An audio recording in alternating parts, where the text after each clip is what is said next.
Good morning, spaceflight enthusiasts, and welcome to a very special episode of The Angry Astronaut.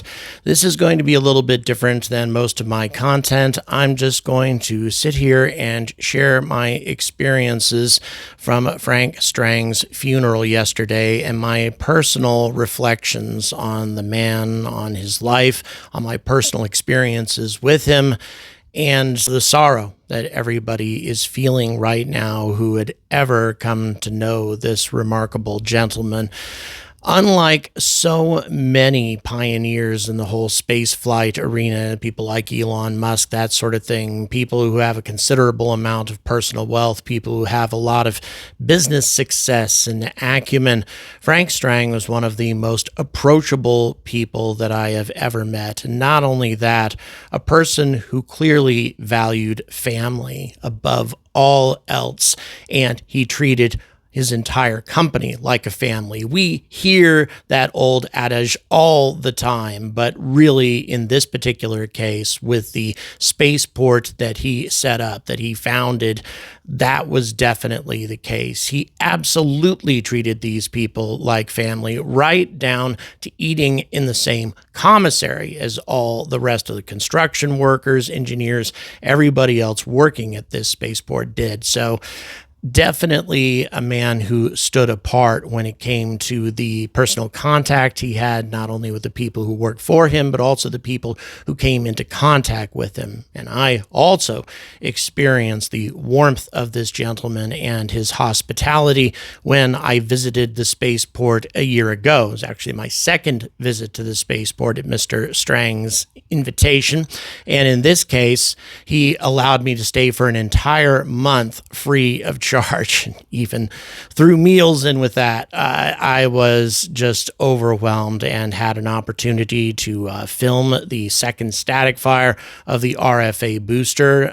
The third one sadly led to the destruction of the booster, but the second static fire was utterly spectacular, something that I will never forget and something that I wouldn't have experienced if it wasn't for Mr. Strang's hospitality. But obviously, the man's career legacy goes much, much further than just the spaceport. Mr. Strang was a veteran from the Royal Air Force, and as I mentioned before, a successful businessman who had actually acquired a substantial amount of property on the island of Unst, the old Saxe-Ford RAF base, with the idea of making it into a tourist destination about 20 years ago or so. And this was something that he shared with his wife, Debbie Strang, at the time. And the two of them worked together on this dream until 2017, when the United Kingdom decided to investigate potential locations for a vertical spaceport, a spaceport that had ideal access to orbit. And very much like Rocket Lab Spaceport in New Zealand,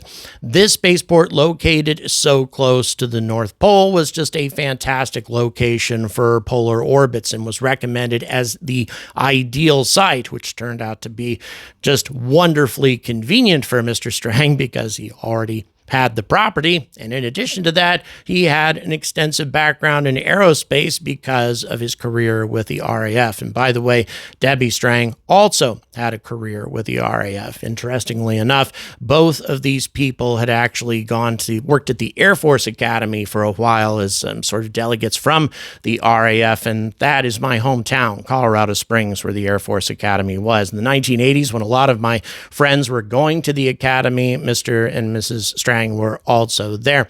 In any event, since the decision was made to license Saxe-Ford as a spaceport, and it achieved its license, becoming the first operational orbital launch facility for vertical launch facility, that is, in Britain. All that being said, since that 2017 timeframe, this spaceport has just taken off, to make a very bad pun.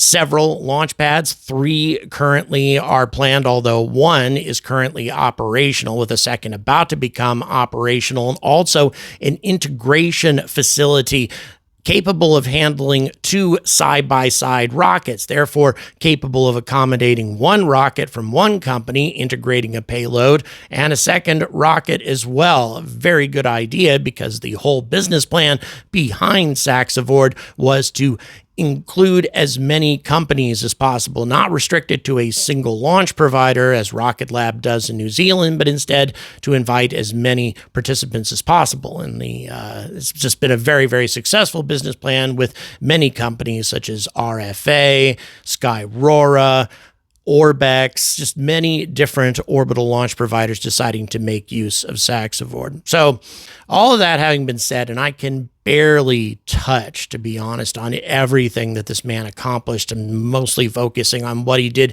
in regards to spaceflight, but the gravity of his impact on the local community, Grandtown on Spey, where he made his home, was most obvious. The church was utterly packed with people. There were hundreds and hundreds of people in attendance, more watching online. There was a huge crowd there more than an hour before services even began. It was clear that this man had impacted many people's lives, and the service was amongst the most remarkable things that I have ever seen. Obviously a sad thing, very moving, however, and something that I will never forget. The eulogy being delivered by his wife, Danny Strang, his current wife, Danny Strang, who, by the way, clearly Mr. Strang was drawn to women who are both highly intelligent and had a penchant for public speaking, because both she and Debbie are amazing public speakers and just amazingly intelligent women. So it was an astonishingly good eulogy. And then what came after that is something that I will definitely never forget, and that is when Mr. Strang's daughter, Em, performed a song called Ponies by a not quite so well-known country artist, Michael Johnson. And Danny performed this song like a consummate professional. It's obvious that Mr. Strang valued a musical family. Is a huge fan of American country music, which is an intriguing thing for a Scotsman, but M's performance was something that left a huge impact on many. There wasn't a dry eye in the place, I don't think, and that included myself. By the way, just a remarkable performer. And then Frank's son, Tom, it was a recorded performance, but a performance called Bring Him Home from the musical Les Miserables. And Tom is just an astonishingly good vocalist, and I can say that with, I think, a significant amount of authority, just because I have also performed on stage in musicals, and musicals like Mamma Mia and A Funny Thing Happened on the Way to the Forum.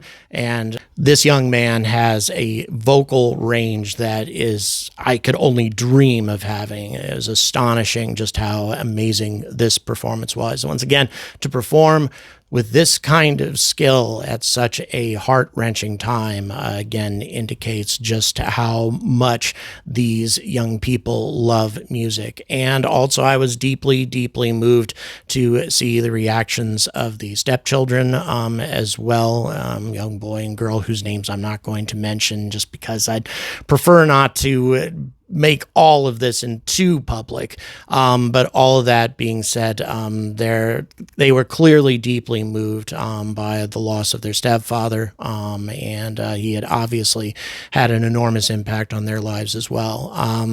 And the whole thing was just so steeped in Scottish culture. And again, UK funerals are an interesting thing to observe anyway. They're such a deeply formal affair. And in Scotland, oftentimes with bagpipes, and that is something that happened here. And the procession making its way down the street, led by a piper, that is a moment that I will not soon forget either. So I am very, very grateful to Debbie Strang for offering me an invitation to attend this deeply personal event. I'm grateful for the opportunity to pay my respects to Mr. Strang, because although I had only known him for about 4 years or so, the impact that he had on me was quite significant. As I said, his warmth, his hospitality is something that absolutely stands apart in the business world. Rest in peace, Mr. Strang. And rest assured also that your vision of a spaceport in Scotland is in very good hands, because Debbie Strang and Scott Hammond, two of the co-founders of this spaceport, remain in charge of the organization, and I am positive that they will lead it to a very successful future, with at least one and perhaps two orbital launch attempts happening before the end of this year. Once again, rest in peace, Mr. Strang, and thank you.